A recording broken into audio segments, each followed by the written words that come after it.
شادیوں میں جہیز مانگنا شرعاً کیسا ہے؟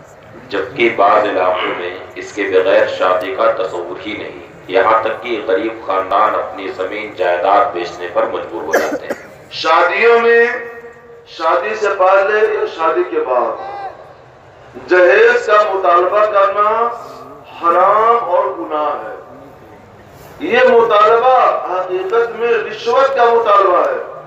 نام دے دیا گیا ہے جہیز کا، وہ جہیز نہیں ہے، رشوت ہے۔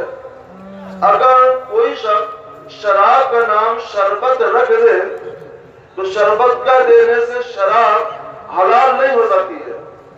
کوئی شخص خنزیر کو بکری اور خسی کا دے تو خسی اور بکری کا دینے سے خنزیر کبھی حلال نہیں ہے۔ ایسے ہی رشوت کو، گھوس کو کوئی جہیز کا دے تو جہیز کا دینے سے وہ حلال نہیں ہے۔ سنیے آپ کے پیارے رسول کیا فرماتے ہیں، الراشی والمرتشی فی النار، رشوت دینے والا بھی جہنمی ہے اور رشوت لینے والا بھی جہنمی ہے۔ دینے والا بھی جہنمی، لینے والا بھی جہنمی۔ یہ جہیز جو رشوت ہے حقیقت میں جو دے گا وہ بھی جہنمی ہوگا اور جو دے گا وہ بھی جہنمی ہوگا۔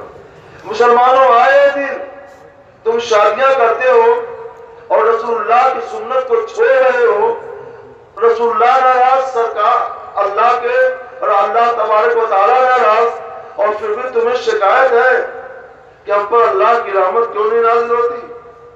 اللہ تو فرماتا ہے ان رحمت اللہ قریب من المحسنین، اللہ کی رحمت نیکوں سے قریب ہے۔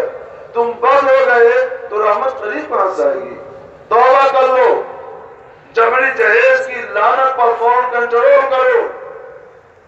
جبری جہیز کا مطالبہ کرنا، دینا، لینا، یہ اپنے اوپر اللہ کے عذاب کو اور طرح طرح کی بلاؤں کو حلال کرنا ہے۔ مسلمانوں سبرے نہیں، مانے نہیں تو ابھی بلائیں کم آ رہی ہیں، آنے والے دن اس سے بھی برے ہوں گے۔ اعلان تو یہ ہوا ہے اچھے دن آ رہے ہیں، مگر تمہارے لیے تمہارے برے کرتوتوں کی